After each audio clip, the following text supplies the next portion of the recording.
네, 우리 하나님 말씀 보십시다. 요한복음 15장 1절 말씀 보십시다.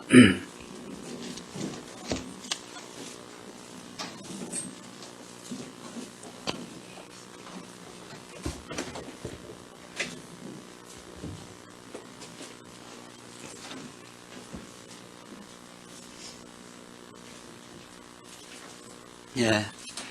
우리 하나님 말씀 요한복음 15장 1절 말씀 제가 읽겠습니다. 나는 참 포도나무요 내 아버지는 농부이시다. 내 안에 있으면서도 열매를 맺지 않는 모든 가지는 아버지께서 제거하시고 열매를 맺는 모든 가지는 더 많은 열매를 맺도록 깨끗하게 하신다. 너희는 내가 너희에게 일러준 말로 이미 깨끗하게 되었으니 내 안에 거주하여라. 나도 너희 안에 거주하겠다. 가지가 포도나무에 붙어 있지 않으면 스스로 열매를 맺을 수 없는 것 같이 너희도 내 안에 거주하지 않으면 열매를 맺지 못할 것이다. 나는 포도나무요 너희는 가지들이다. 그가 내 안에 거주하고 내가 그 안에 거주하면 그는 많은 열매를 맺으니 이는 나를 떠나서는 너희가 아무것도 할 수 없기 때문이다. 우선 5절까지 봉독드렸습니다.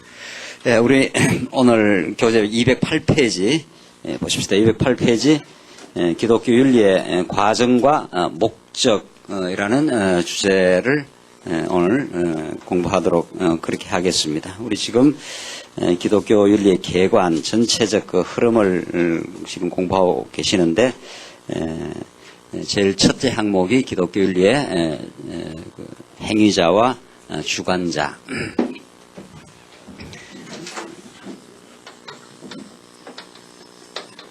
행위자와 주관자. 그 다음에 기독교 윤리의 규범의 문제. 두 번째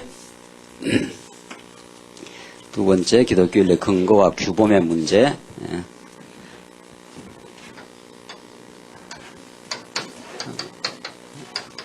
를 우리 검토했고, 오늘 우리가 살펴갈 것은 기독교 윤리의 과정과 목적.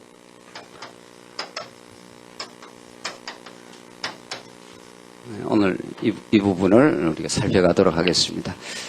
우리 다음에 이제 기독교 윤리 이상에 관한 문제를 검토하면 전체적인 기독교 윤리의 큰 이상과 실제를 검토하면 실제까지 이제 승리하시는 하나님의 총체적 섭리를 우리가 확인할 수 있습니다. 오늘 우리가 살피는 이 과정과 목적, 뭐 다 중요한 부분들입니다만은 특별히 이제 오늘 이 부분은 이런 도대체 누가 우리를 인도해 가시느냐.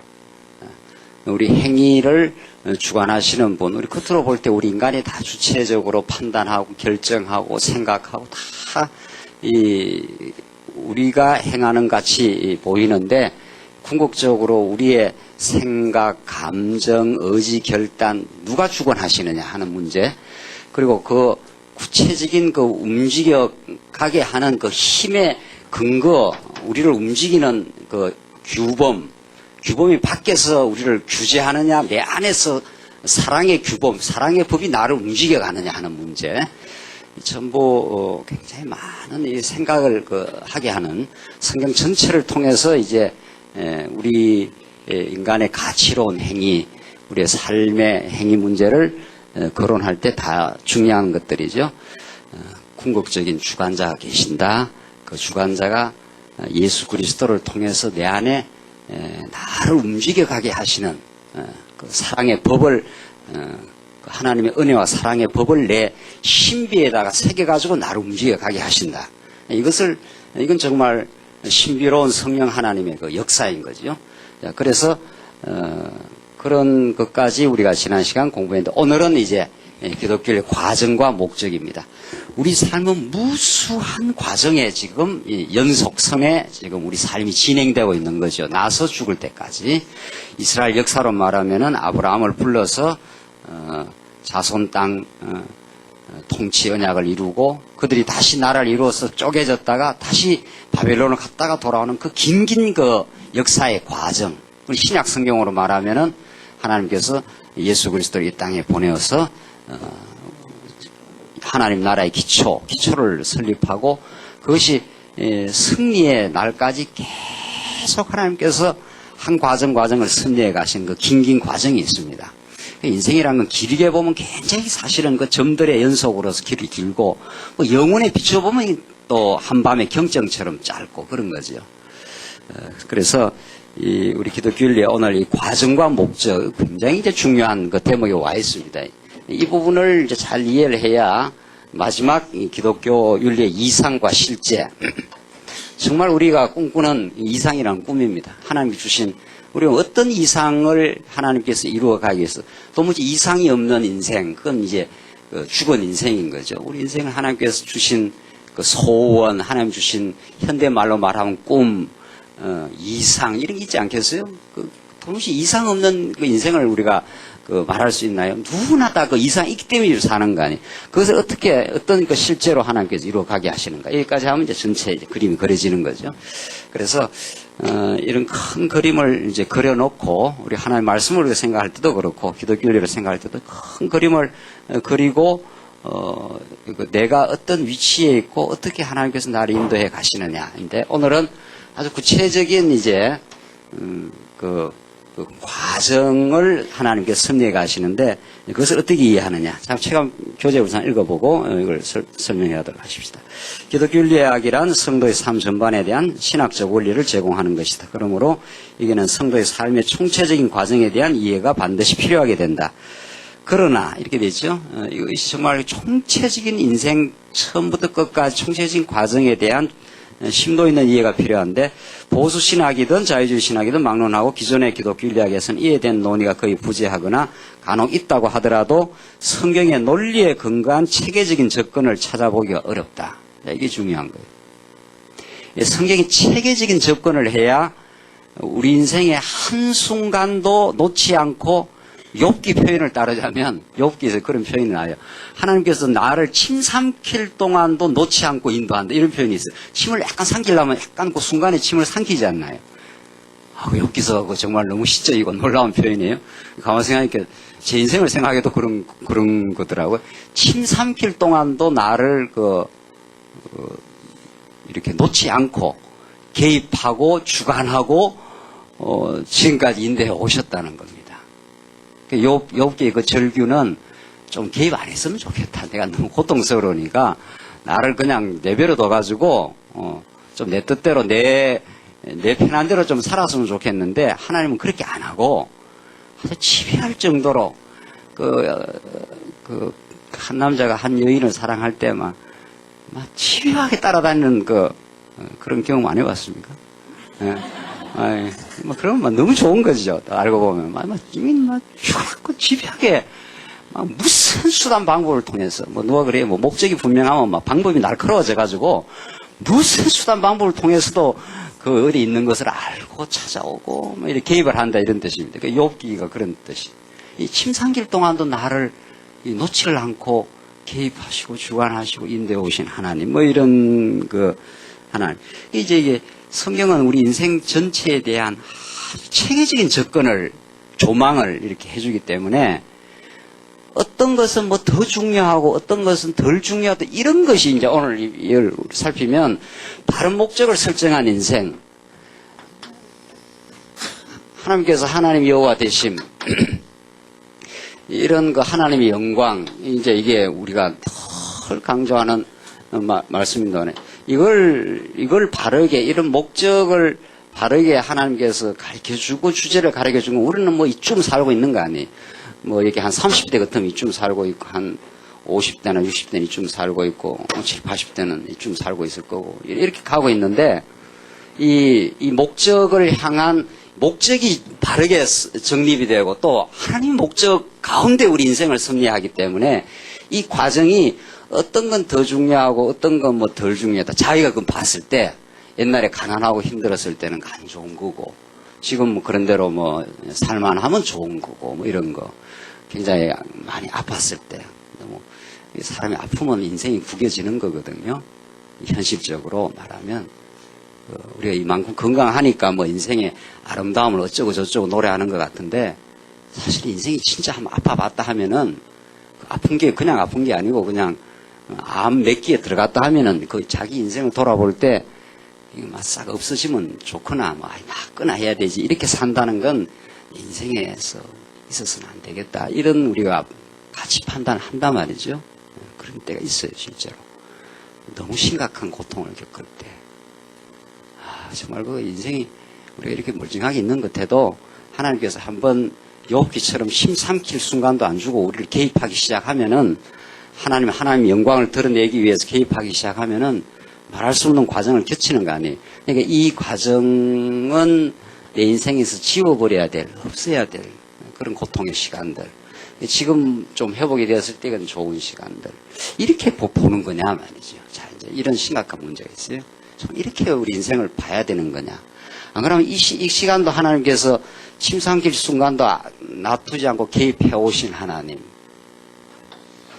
점들을 다 이어서 우리 인생이 이루어지는 건데 정말 얼마나 하나님께서 집요하게 우리를 이끌고 무언가를 향해서 지금 가고 있는 거 아니에요, 지금. 그 과정을 하나님께서 섭리하시는데 그 과정을 어떻게 이해할 것이냐. 이 문제. 이걸 우리가 정말 내 인생에서 없어져야 될 시간들이 있고 지금 이건 어떤 부분을 향유하고 있다면 이건 인생의 가치로운 시간인가. 우리는 이렇게 이분법적으로 판단하고 삽니다. 우리가 인간적으로는. 현실적으로. 왜? 이건 고통이고 이거는 고통의 해방이니까 말이죠. 어떤 순간에. 그러나 이것이 없이 이것이 가능한가. 또 이것 자체가 목적이 아니라 이렇게 하시는 그 하나님의 깊고 넓으신 은혜를 하나님께서 우리에게 온몸으로 깨닫게 하시려는 하나님의 섭리가 있는 거죠. 그래서 이 체계적인 접근, 성경은 이렇게 되어 있습니다. 성경은 아주 조밀하고요.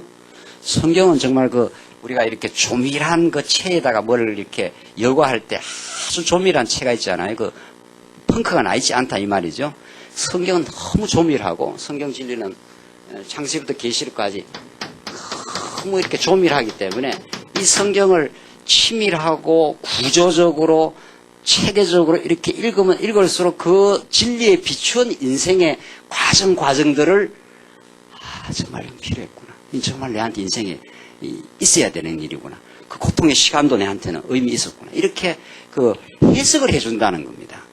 성경. 그래서 우리가 성경을 들으면 모든 것이 하나님의 언약 성취의 뜻 가운데 나를 나되게 만들어가는 뜻이다. 이런 것들이 이제 와닿는 것이 성경의 조밀한 체계적인 성경 66권의 흐름이 우리 삶을 그렇게 조밀하게 비추어 주니까 그랬구나 하면서 드디어 마음에 안도를 가지게 되고 무엇을 겪었어도 그게 하나님의 깊으신 뜻을 이루어 가시는 뜻이었다고 이렇게 이제 받아들이게 되는 거죠. 그래서 보시면은 책에 그 이유는 전통적 조지신학의 접근 방법이 가지고 있는 평면적이고 형식 논리적인 진술 때문이다. 굉장히 평면적이고 형식 논리적인 진술, 즉 보수신학의 구원론 혹은 기독교 인략에 나타나는 소명, 칭의, 성화, 견인, 영화 이런 개념들은 그 자체로 중요한 신학적 개념이지만 신앙적 삶의 구체적이고 과정적인 맥락과 특징 그리고 그 전모를 설명하는 데는 근본적으로 문제가 있다. 이 삶은 굉장히 중청적이고 복합적이고 굉장히 우리 삶이라는 거는 이런 몇 가지 개념으로 설명할 수 없는 그런 하나님의 깊이를 가지고 하나님이 우리 인생을 섭리하신다는 거죠. 인생은 굉장히 중청적입니다. 이게 깊은 겁니다, 사실은. 우리가 신앙이 자꾸 자란다는 건 인생의 그 깊이와 넓이를 자꾸 이렇게 깨달아가고 그 깊이와 넓이 속에 드러난 하나님의 그 은혜의 깊이와 넓이를 이제 실제로 터득하도록 우리 인생사를 지금 섭리해 가는데 몇 가지 개념들, 칭의, 전통적으로 이 성화, 이거 다 중요한 개념이에요, 성경에. 이제 조직신학에서는 이런 식으로 영화, 이런 식으로 이제 몇 가지 개념을 가지고 우리 삶을 설명을 해 들어오기 때문에 굉장히 평면적이고 이렇게 심도 있거나 조밀하지 못하기 때문에 그 조직신학적 설명을 들어갖고는 인생이 지금 겪어내야 되는, 우리 겪어가는 그 깊이를 다 담아낼 수가 없다는 거죠. 그걸. 그런데 이제 성경은 그렇지 않다는 겁니다. 성경은 그런 조직신학적인 몇 가지 개념을 이렇게 분석해가지고 우리 인생이 설명되는 게 아니라 총체적인 하나님, 그 언약의 성취라고 하는 큰 틀 속에서 하나님이 구약 역사 그리고 예수 그리스도 온 이후의 신약의 모든 그 긴긴 역사를 그 설명하는 그 성경 그대로를 이렇게 배워갈 때 우리 삶을 이제 조명할 수 있고 우리를 이 삶을 이렇게 이해할 수 있고 내 삶의 모든 것들을 하나님의 뜻으로 이렇게 받을 수 있는 그런 그 지혜와 그런 깨달음과 진정한 의미에서 기쁨을 그런 것을 얻을 수 있다는 거죠. 그래서 조금 더 한번 읽어봅시다. 그런 개념들은 성도의 삶의 과정을 담아내기에는 너무도 빈곤하며 그것들에 의해서 규정되는 신앙인의 삶은 죄악된 현실에서 몸부림치며 살아가는 구체적 모습과는 거리가 멀다. 이렇게 되어 있습니다. 실제 그런 몇 가지 개념으로는 죄악된 현실에서 몸부림치며 살아가는 구체적인 모습과는 거리가 멀어요. 실제 우리 인간의 삶이 도대체 어떤 거냐? 도대체 어떤 삶을 하나님께서 우리 겪게 하시고 거기서 복음되게 깨닫게 하시느냐 하는 그것을 담아내기에는 성경이라는 이 역사서라고 하는 그 파란만장한 그 언약 백성들의 그 역사 서술을 계속 드라마 같은 역사를 우리는 구약에서 배우지 않고 시가서의 찬양이 터지겠느냐 이 말입니다. 그 시가서의 5대 속성의 그 위대한 찬양들은 그 역사의 그 파란만장한 역사, 아브라함, 이삭, 야곱, 이게 전부 파란만장한 역사들입니다. 이게 성경은 너무 우리에게 곡절하게 와닿는 거죠. 야곱의 역사만 우리가 보면은, 그 뱃속에서 축복을 받고 이미 태어났는데, 그 위로부터 야곱이 겪어야 될 시련들. 그게 뭐 성경에 뭐 곡절하게 나타나 있는 거죠. 그것이 그건 우리는 성경 그대로 읽어 나가고 배워 나가면은 이게 내 인생이구나 이렇게 되는 거죠. 뭐 그렇지 않는 인생이 없는 겁니다. 도무지. 그러니까 이 죄악의 현실을 살아가는 몸부림치는 우리 인생의 구체적인 모습을 이렇게 쫙 과정을 이렇게 성경 전체가 이렇게 조명을 해낸다는 겁니다. 야곱이 아버지 뱃속에서 축복받고 나이 많아서 내가 참 험악한 세월을 살았지만 하나님 은혜 가운데 살았습니다. 이렇게 나오지 않습니까? 거기까지 형한테 쫓겨가가지고 야곱이 외삼촌 누구예요? 라반의 집에 가서 죽도록 고생하고 20년 동안 정말 세상 말로 말하면 직사하게 고생하고 그것도 피신에 간 곳이 그 고생하는 것 아닙니까? 외삼촌이니까 그래도 외삼촌 피부치니까 자기를 살려줄 것 같았는데 피신인 처가 될 것 같았는데 다 속여 먹고 근데 여기가 야곱이 야곱 되는 세월들 20년 세월들 거기서 또 그 사랑하는 또 아내를 만나지 않습니까? 하나님 막 고생은 직사하게 시키고 자식을 12알 낳고 뭐 이렇게 이게 이제 인생의 그 조직신학적 개념으로 설명할 수 없는 도무지 성경의 그 리얼한 언약 성취의 과정이라야 우리 인생이 이해되는 거죠. 한편으로는 막 직사하게 착취당하고 고생하는데 그 속에 하나님을 배우는 그 찬란한 하나님의 영광을 지금 동시에 만들고 있는 야곱의 라반의 외삼촌의 집의 그 삶, 돌아온 길도 또 만만치 않아요. 이렇게 훈련을 받고 돌아오면서도 그 두려움이 있었지 않았어요? 여러분 것처럼 안에 그 두려움이 있는 겁니다. 너무 그리 큰 소리 칠 건 아니라는 거죠. 우리 몸이 얼마나 허약한 줄 아십니까? 우리 몸덩어리라는 게 간단한 겁니다. 오다가 차 사고 나면 그냥 만약에 뭐 큰 소리 못 치는 거예요. 오다가 차가 사고 나고 좀 늦었는데 보니까 차가 막 이렇게 찌부러져 있어요. 눈길이니까. 우리가 그렇게 그 하나님의 능력의 말씀에 붙들리니까 담대하다. 능력의 말씀에 붙들리니까 확신이 있다. 내가 이대로 살아도 괜찮다. 하나님의 영원한 뜻이 내게 있다. 창세전에 나를 작정하신 계획이 있다. 그 뜻대로 지금 가는 거다. 위로부터 내려오는 하나님의 공급의 말씀, 그것이 나를 붙들었을 때 내가 담대하고 자랑할 것이 있고 그런 거죠. 내 인생을 들여다보면 그야말로 죄악투성이요, 몸부림의 현실들이요, 그래서 이 조직신학적인 몇 가지 이런 개념, 이렇게 엉성한 개념들 가지고 이렇게 설명을 할 길이 없다는 거죠. 그러니까 성도의 삶은 그냥 처절한 어떤 그 과정을 지금 거쳐가고 있는데 몇 가지 조직신학적 개념으로서 설명이 되겠어요. 그냥 성경 자체로 막 아브라함, 이삭, 야곱으로 이어지는 이 피난 생활, 그리고 그 돌아오는 길도 그냥 죽을까봐 두려워서 그 두려움이 엄습하거든요.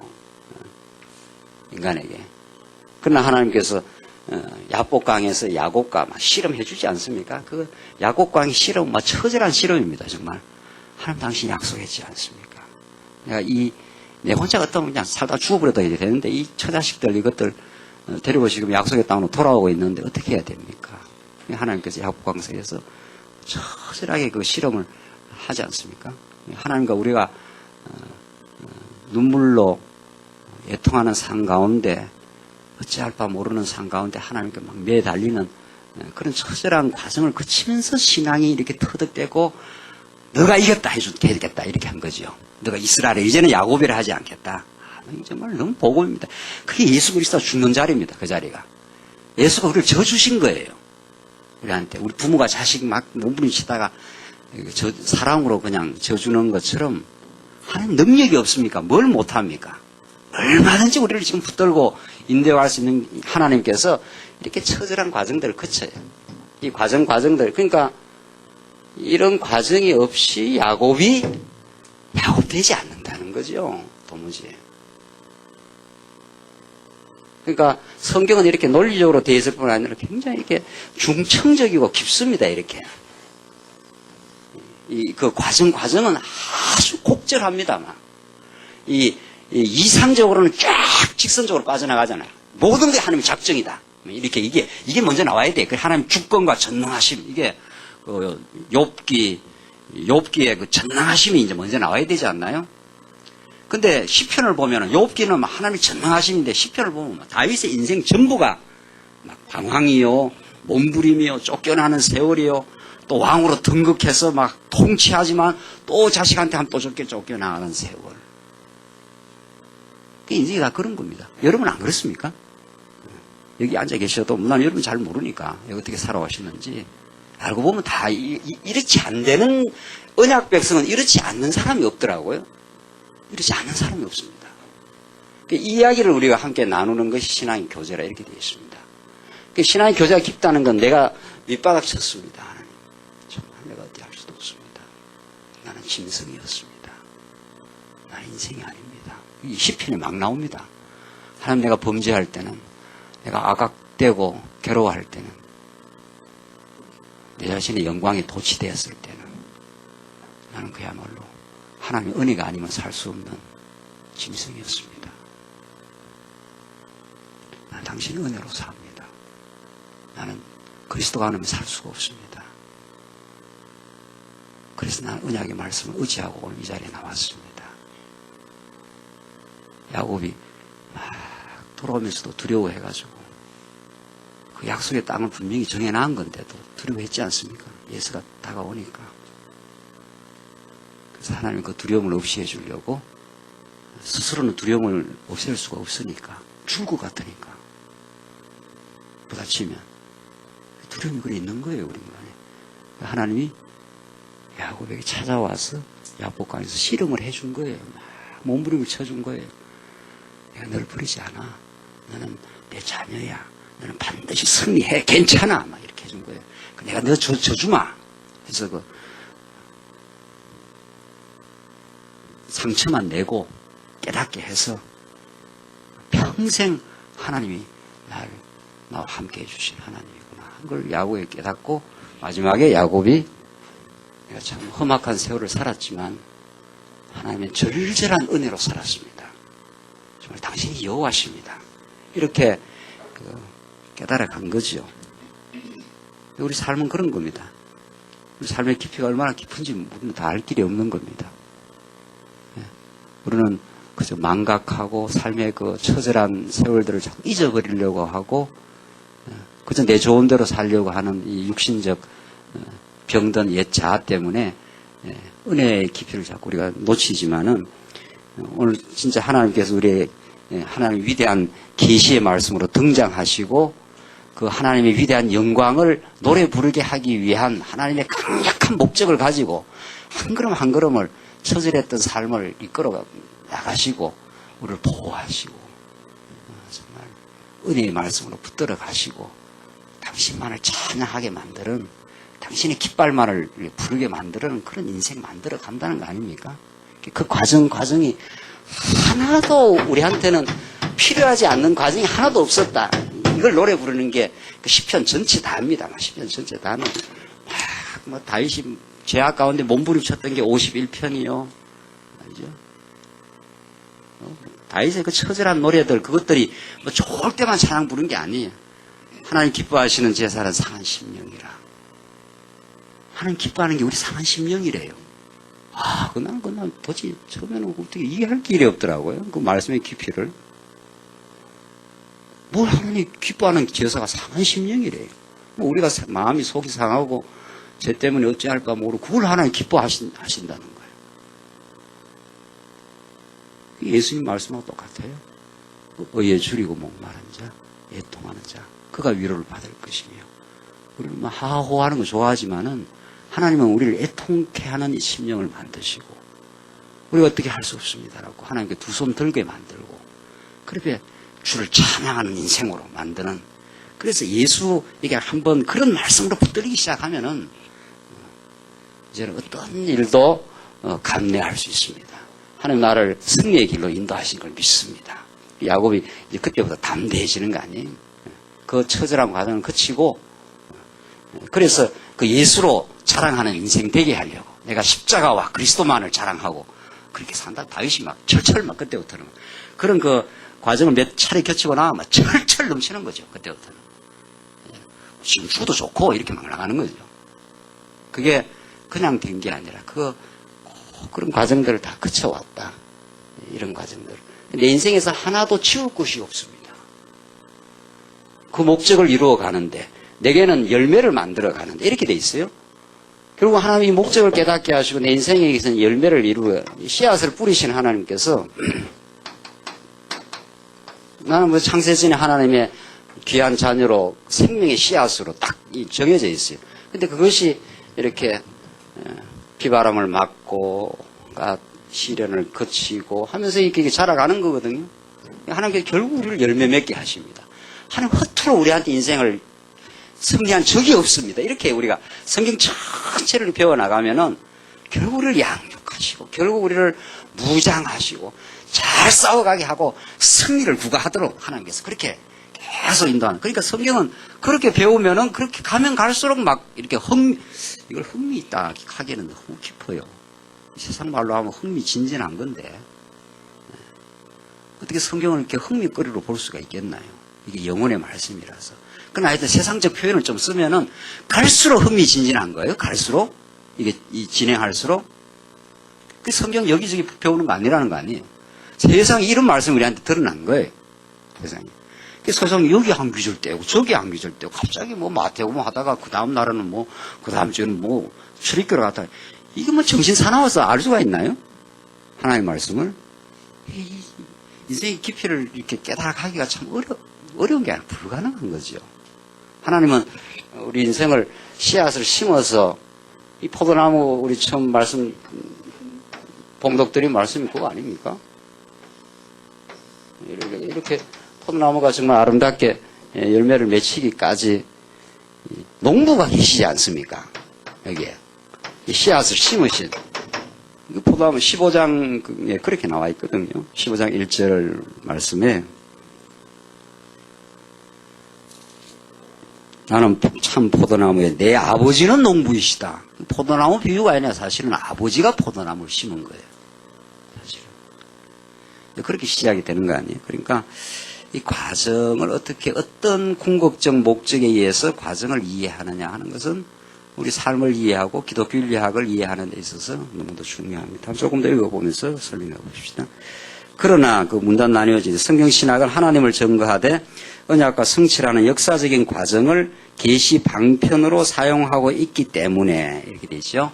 역사적 과정을 계시 방편으로 삼고 있기 때문에 이 역사서 아닙니까? 신약에도 예수님 복음서로부터 사도행전까지가 역사서 아닙니까? 그 역사는 하나님의 자기 계시의 가장 리얼한 방편입니다. 가장 기초적인 방편인 거죠. 그 우리 인생에 역사가 있는 거 아닙니까? 인간은 도무지 역사적 존재거든요. 내가 이렇게 만들어지는 데는 지난 역사가 있는 거죠. 그 지나온 역사를 하나님이 섭리하셔서 너 옛사람을 하나님께서 무너뜨리고 내 속사람을 키워오시는 옛사람의 그 그림더미를 다 하나님이 또 사용하셔서 그 그림더미 속에 떨어진 씨앗이 잘 자라도록 섭리하시는. 그래서 옛사람, 지나온 삶도 버릴 게 하나도 없다는 게 그런 뜻입니다. 이게, 이 농부가 이게 씨앗을 뿌릴 때 여기에 그름더미를 이렇게 만들어갖고 푹푹 썩은 이게 토양을 만들지 않습니까? 지난 주일에도 뭐 무슨 제가 말씀 좀 가다. 믿음이 좋다는 건 새파란 거짓말입니다. 뭐 내가 믿음이 좋다. 내가 믿음이 좋다. 믿음이 좋은 사람이 있을 수가 있는데 내가 믿음이 좋다. 이런 말들 왜 교회에서 저 사람이 참 믿음이 좋다. 이런 말들. 그건 신문에 날 새빨간 거짓말입니다. 그런 말들은. 하나님이 그 사람으로 하여금 그렇게 만들어주신 겁니다. 하나님이 토양도 만들어주십니다. 여러분과 제가 이렇게 말씀을 좋아하는 거는 하나님이 여러분과 제 마음의 토양을 그렇게 만들었습니다. 말할 수 없는 세월을 다 그치고 이 말씀이 아니면 살 수가 없습니다. 이렇게 만들어 오신 겁니다. 그 처절했던 죄악의 몸부림이 있기 때문에 이걸 하나님이 섭리하신다는 거 아닙니까? 하나님이 예수 앞에 우뚝 서게 만들려고 죄의 권세 아래 불순종 가운데 두셨다는 거 아닙니까? 권력의 맛을 보려고 그렇게 애를 쓰고 돈 맛을 보고 돈에 우리가 다 미쳐서 그렇게 돈을 사랑하고 그런 세월을 다 산 거 아닙니까 우리가? 그렇게 하다 이게 아니구나. 인생이 이걸로 내 인생의 정체성을 찾을 길이 없구나. 내가 예수를 만나야 되고 예수를 알아야 되고 하나님의 어떤 분인가 알아야 되는 거구나. 그 전부 다 수단이구나 그거. 그 목적이 없는 수단은 다 헛거구나 그거. 그런 세월들을 하나님께서 토양을 만듭니다 이렇게. 그 토양이 돼 있는 사람에게 씨앗을 던져야 씨앗이 발화를 합니다. 아주 막 세멘트로 만들어 놓으면 아무리 씨앗을 던져도 안 되잖아요. 길바닥에 떨어지거나 예수님의 그 비유 있지 않습니까? 가시덤불에 떨어지거나 조금 나다가 그냥 숨 막혀 죽거나 돌짝밭에 떨어지거나 하면 안 자랍니다. 안 자랍니다. 그러니까 하나님 당신의 은혜로 내가 지난 몸부림 세월이 있었지만 지금도 아직도 옛사람이 남아있지만 그래서 내가 말씀 앞으로 옵니다. 이 말 아닙니까? 나는 당신이 최고인 줄 이제 알았습니다. 당신 아니면 살 길이 없습니다. 이렇게 되는 거죠. 이 토양에 이 깊이만큼 이게 열매가 탐스럽게 생긴다는 거 아닙니까? 이걸 누가 이렇게 인도를 합니까? 누가? 하나님 믿음을 주십니다. 하나님 말씀을 깨닫게 하십니다. 말씀으로 우리 하여금 말씀의 감격을 느끼게 그렇게 하도록 이게 없으면 안 생긴다는 거죠. 이거 깨달고 우리가 자유를 느낀 거 아닙니까? 말씀운동에 와서 저는 말씀운동에 와서 말씀운동에 두 가지 큰 성경신학의 큰 신학적 이슈, 우리 인생의 근본 이슈 둘이 있는데 좀 토론을 해야 되겠는데 성경신학에서 가장 중요한 신학적 가치가 뭡니까? 여러분들 이미 알고 계실 건데 이 기독교윤리학 이 과정과 관련해서 이미 강의 나왔어요? 이제 조금 생각을 해봅시다. 자꾸 강의만 하면 안 되잖아요. 우리 신학원이니까. 성경신학이 이 시대의 신학의 대안입니다. 또 성경신학에서 바른 우리 복음을 발견했습니다 하는 큰 막 신학적 이슈 두 가지. 뭐 많지만은 그 중에서도 이 때문에 우리가 살았습니다. 뭐 이런 것들. 죄로부터의 자유, 죄 문제의 해방. 그렇죠? 하나님께서 죄에 가둬놨다는 사실. 이거 들었을 때 막 진짜 가둬놨다가 예수 앞으로 오게 했다는 사실 아닙니까? 내가 잘못해서 뭐 이렇게 됐다 이게 아니고 이런 표면적인 게 아니고 하나님이 그렇게 해버렸다는 거 아닙니까? 선악과를 만들어 놓고 그랬구나. 그런 뜻이 있었구나. 이렇게 해서 우리가 지나온 모든 눈물의 세월들, 이 고통의 세월들, 이것도 하나님 그렇게 하셨구나. 예수 뜨겁게 만나게 하려고. 아버지 집에 와서 아버지 부둥켜 안아주니까 이건 도대체 이게 웬 생시냐 꿈이냐. 이렇게 하려고 나간 거 아닙니까? 나가도록 작정을 해놓은 거 아닙니까? 죄 문제. 또 하나. 이제 죄 문제가, 율법까지 은혜 이겨서 이제 드러낸 거 아니에요. 그래서 죄 문제가. 그것도 우리가 다 정말, 예? 자유의지. 이제 죄 문제, 자유의지는 이제까지 연결되어 있고, 맞습니다. 자유의지 문제. 예? 또 이제, 그건 너무 중요한 거죠. 자유의지. 맞고. 이제, 죄와 자유의지는 이제 결탁되어 있는 거죠. 붙어 있는 거죠. 근본적으로는 죄를 복음적으로 정리해 주었다. 성경은 알고 보니까 그렇게 돼 있었다. 이 죄악의 토양들, 몸부림의 세월들이 이 찬란한 아름다운 열매를 통해서 하나님의 영광을 보도록 그렇게 다 승리를 하셨다. 농부가 그렇게 다 계획하고 차근차근으로 인생길을 인도해 오셨다. 그 과정에서 하나도 빼놓을 게 없었다. 그렇게 이제 우리를 지나간 과거를 드디어 받아들이면요, 오늘이 얼마나 소망이 있어지는지 모릅니다. 이렇게 지나온 모든 후회와 상처가 다 없어지지 않습니까? 하나님의 그게 깊은 뜻이었으니까. 그러니까 오늘을 이렇게 오늘의 삶을 평온하게 받아들일 수가 있는 거죠. 오늘의 시련이 없는 게 아니죠. 오늘의 시련이 없는 게 아니죠. 여기는 다 시련이 없는 사람만 있어서 저는 설교할 때 굉장히 외로워요. 다 안 그런 거지. 표정을 짓고 내만 죄가 많고 힘들고 어떨 때는 이러니까 정말 안 그렇다는, 저는 시련이 아직도 있어요. 저는 아직도 겪어야 될 과제가 많아요. 아직 극복해야 될 과제가 많고. 그래서 말씀 앞으로 안 올 수가 없고, 저는 목사라고 생각해 본 적이 별로 없어요. 그냥 하나님께서 어떻게 하다 목사가 되긴 됐는데, 목사라고 생각해 본 적이 별로 없는 것 같아요. 네. 나는 말씀을 사모하는 인생이었고, 말씀 때문에 살았던 인생이다. 여기가 강하지. 교회에 가면 할 수 없이 제가 설교도 하고 이렇게 하니까 목사 직분을 갖고는 있는데, 목사다 이런 게 별로 저는 그렇게 생각이 별로 없어요. 나는 진리 아니면 살 수 없는 인생이다. 이게 저 인생을 하나님이 지금까지 그래 해왔는 거예요. 나는 여러분 제가 말씀 이렇게 가르치지만 저는 전하면서 제가 말씀드려요. 제가 묵습니다. 그게 외롭지 않아요? 여러분은 안 그런 거지? 자꾸 표정을 짓고 이러니까 혼자 그냥 좋아하고 혼자 저는 감격하고 혼자 말씀이 좋습니다. 이렇게 혼자 하다 가는 거예요. 여러분도 공감 안 해도 상관없어요. 저는 혼자라도 충분히 만족해요. 충분히 저는 만족하고 감사하고 그러다가 이제 같이 동역자가 생기면 너무 좋은 거지요.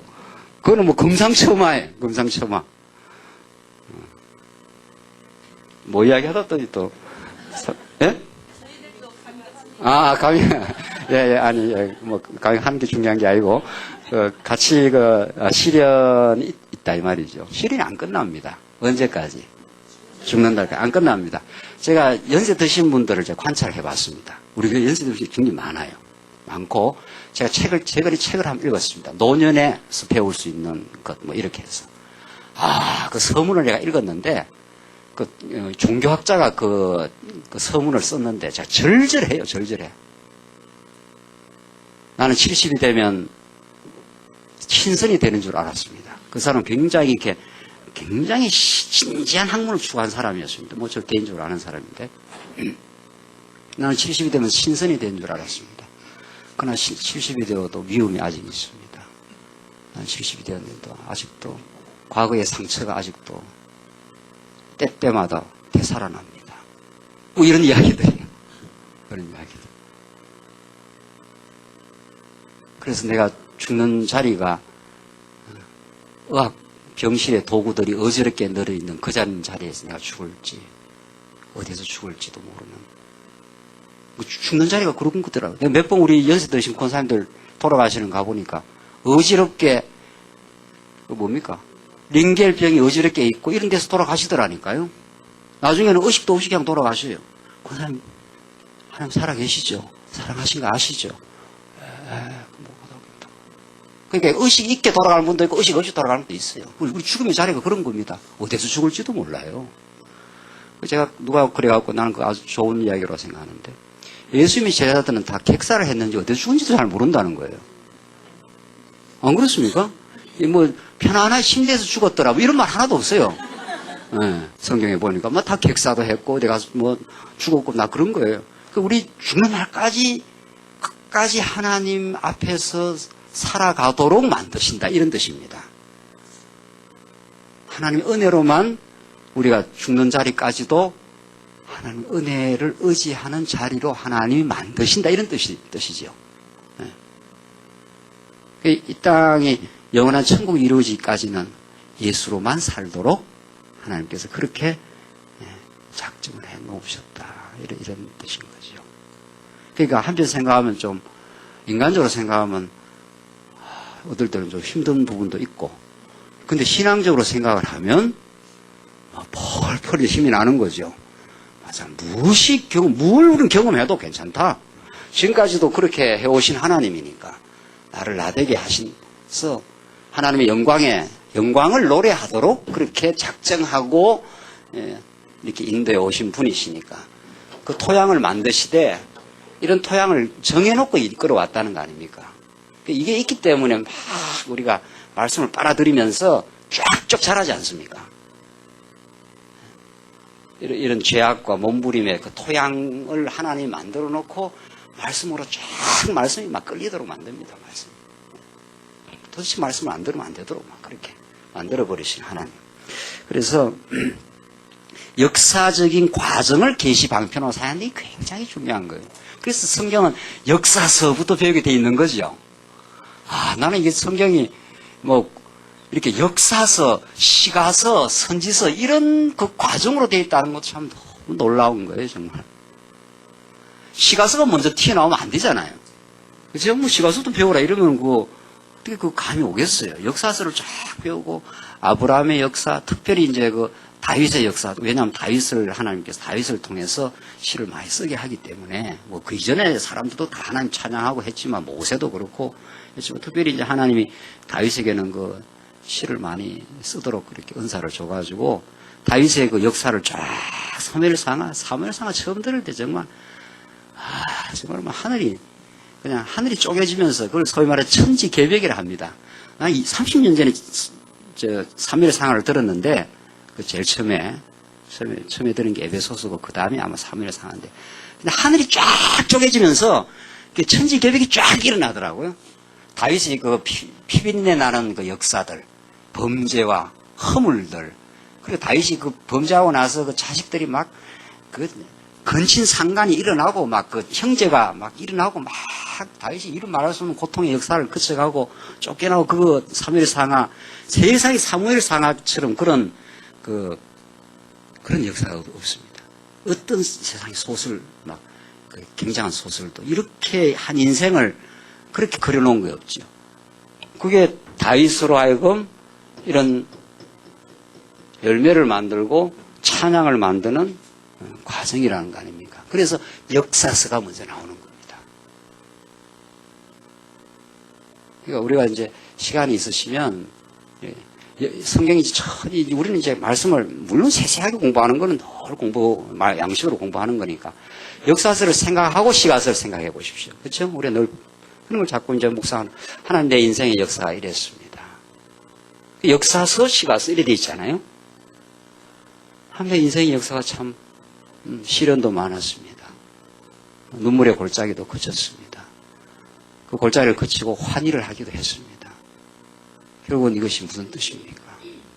하나님의 5대 속성의 영광을 당신이 전능자입니다. 당신은 참 신실했습니다. 정말 나는 참 신실하지 않은 인생이고 앞뒤가 다르고 뒤죽박죽된 인생이었는데 당신은 신실했습니다. 당신은 정말 주권적입니다. 내 뜻대로 안 됐다가 우리가 몸부림을 천 세월이 있었는데 지금 생각하니까 당신의 뜻대로 주권적으로 된 게 나를 예수 안으로 오게 하신 하나님의 뜻이었습니다. 이게 주권성 아닙니까? 그러니까 이제 그런 시간이 있으시면 성경 전체를 이렇게 그림으로 그리면서 우리가 묵상을 할 수 있는 거죠. 맞습니다. 당신이 하나님 내가 어떻게 살겠습니까? 결국 그것이 영원한 하나님의 자비하심이었습니다. 저는 그 때문에 삽니다. 그 때문에 나는 이제 내 인생이 비참하지 않습니다. 내 인생이 어떤 걸 겪어도 당신이 영원한 사랑의 조명을 받는 하나님의 자녀로 나를 세워놨기 때문에 세상 별로 부럽지 않습니다. 이제 가끔 부러울 때는 있긴 있지만 가끔 부러울 때는 있어요. 너무 뭐 쪼달려고 이러면 막 좀 넉넉한 사람은 부러워요. 어떨 때.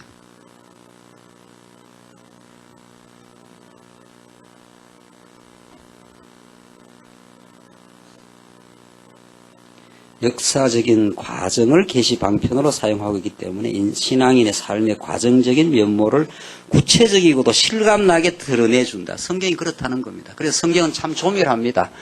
성경을 쭉 체계적으로 그 이야기 우리 했다. 하나는 신학적인 큰 주제, 하나는 죄 문제를 하나님께서 정리해 주셨다. 죄의 의미를 밝혀줘. 두 번째는 성경의 논리적인 구조지. 아주 논리적이고도 조밀한 구조입니다. 그게 우리 성경 신학의 근본적인 이 시대의 신학의 혁명으로 드러내신 정말 2000년 교회사에서 우리 좀 짧게 잡으면 개신교 성경을 그렇게도 중시했던 우리 신앙의 선진들 오직 성경으로 돌아가야 한다 했던 그런 신앙의 우리 믿음의 선진들의 그 갈망과 염원과 기도가 오늘 이 땅에 이루어진 거죠. 궁극적으로 하나님의 작정이고 이게 다 그런 역사가 있는 겁니다. 이게 지나온 우리 믿음의 선진들이 그런 그 성경이 오직 하나님 말씀입니다. 그것이 우리 인생을 길을 보여준다. 하나님이 어떤 분인가를 보여준다. 진리가 무엇인가를 보여준다. 그렇게 염원했던 우리 믿음의 선진들 이 땅 위에 130년 전에 성사들이 와서 피를 뿌리고 막 이 땅에 복음을 해줬던 우리 믿음의 선진들 그들이 그 초보적이고 아주 부분적인 복음을 가지고도 이 땅에 그 빛을 전달해 주었는데 130년 동안 이 한국교회가 오면서 이렇게 염원했던 성경의 논리적이고 구조적이고 아주 조밀한 체계적인 진리 이게 드러나기 때문에 우리 인생의 모든 과정들을 쫙 조명을 해낸다는 겁니다. 그렇죠? 이게 덤성하면은 안 드러납니다. 이렇게 몇 가지 이렇게 덤성 이래갖고는 다 펑크가 나버리기 때문에 우리 인생에 어떤 그 의미 부여가 돼야 될 부분이 이렇게 안 드러난다는 거죠. 그 조밀한 채가 쫙 잡아당기듯이 우리 인생을 끌어당겨주기 때문에 맞습니다. 그랬습니다. 그리고 신앙 고별. 당신은 예수는 그리스도이십니다. 우리 성경에서만 깨달으니까 우리 인생 전체를 통해서 예수는 그리스도이십니다. 이 말이 내 인생 전부를 그렇게 해왔다. 조밀하게 인도해 오셨다. 이런 뜻인 거죠. 이게 우리 성경 신학에서. 이 틀을 가지고 이 오늘 주제인 과정과 목적을 풀어가는 거죠.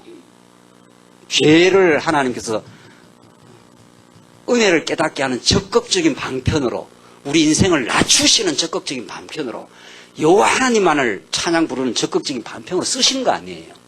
그리고 하나님이 이렇게 하나님의 전 역사 프로그램을 섭리를 이렇게 조밀하게 이렇게 체계적으로 드러내어서 우리 인생 길을 설명해 주셨다. 그래서 성경신학적 접근에 의하면 신앙인의 성숙은 단면적으로 묘사되는 것이 아니라 어떤 단면을 이렇게 뭐 성경 100구절 가지고 이렇게 해가지고는 뭐 아무것도 안 된다는 겁니다. 그것은 시간의 계기를 두고 접근하고 있으면 이거 굉장히 중요합니다. 이거. 역사는 시간을 하나님께서 사용하셔서 역사 섭리를 하지 않습니까? 그렇죠? 그래서 이 복음을 이제 우리가 복음답게 깨닫고 이런 그 목적을 향한 과정이라는 걸 깨달으면 그건 시간이 걸린다는 거죠. 하나님이 시대를 정해놓고 이렇게 섭리를 해 가신다는 거죠. 그러면 말씀을 우리가 바르게 자꾸 받게 되면 시간이 걸려서 우리가 성장해가고 때를 따라서 하나님께서 꽃이 피고 열매가 맺고 마침내 꽃이 피고 잎이 피고 꽃이 피고 마침내 그 열매가 맺힐 그날을 향해서 우리가 가고 있다. 이렇게 생각할 때, 그래야 느긋해집니다, 이제 그때는. 오늘을 조급하게 받아들이는 그것을 내려놓게 되고, 시간을 따라서 하나님께서 섭리를 해 가시는 걸 믿으니까, 느긋해지면서 꾸준하게 성장해 가는 거죠. 빨리 문제를 해결해야 되겠다. 이런 게 아니라, 문제를 주신 하나님을 우리가 의지하고, 문제를 풀어가실 하나님을 바라고, 문제는 우리 힘으로 풀 수 있는 걸 주는 게 아닙니다. 문제는. 하나님께 장애를 주시면은 하나님을 바라보라는 뜻이고, 하나님이 지혜를 주셔서 넘어가게 하시고. 그래서 이 기독교 교육에서 나오는 건데, 이 시숙이라, 교육학에서 이런 말을 쓰는데, 정말 그건 성경신학적으로 받아들이면 너무 좋은 거예요. 성숙이라는 말을 이제 이렇게 교육학에서 이렇게 만들었어요. 새로운 용어로. 시숙, 시간의 계기를 따라서 성숙한다. 이렇게 이제 교육학적 용어예요, 그냥. 세상에서 쓰는 게, 일반적으로 쓰는 게 아니고 학문적 용어인데, 하나님이 시간을 두고 섭리하십니다. 계속. 그래서 시간을 두고 섭리하기 때문에 인내라는 걸 하나님께서 하게 하시고, 시간을 두고 하기 때문에 소망이라는 게 필요하도록 만들어 놓고, 그러니까 인내는 이게 소망이 없으면 못하는 거 아니에요. 하나님이 영원한 천국을 딱 소망을 두게 해서 이 시간을 견뎌내도록, 또 시간을 거쳐가면서 우리의 내면이 성숙하도록 만드십니다. 시간이 걸리는 거죠. 세월의 연륜을 무시 못하는 거죠, 절대로. 청년이 아무리 말씀을 논리적으로 잘 깨달아도 논리적으로 깨달은 거죠. 이 시간을 거쳐야 되는 거죠. 시간을 거쳐야 열매가 맺히는 거죠.